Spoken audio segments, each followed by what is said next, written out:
How to redeem codes in Genshin Impact.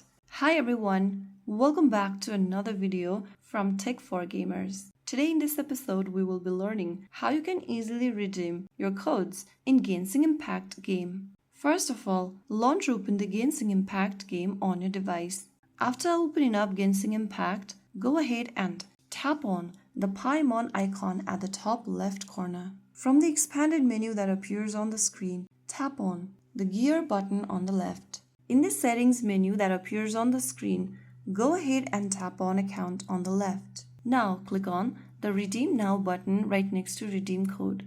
Type in your redemption code in the text box in the pop-up. Go ahead and type down your redemption code. I'm just typing in some random asterisk sign over here to show it to you, but you need to enter your correct redemption code. Once you have the correct code entered, click on the exchange button at the bottom, and if the code is valid, your rewards will be sent to your in-game mail shortly after. Remember, your codes can only be used once. The codes can only be used once, and after redeeming, just open your in-game mail and claim your rewards. So that is how you can easily redeem a code in Genshin Impact. If you found the video helpful, don't forget to like, share and subscribe to our channel. I will see you again in the next video. Thank you for watching.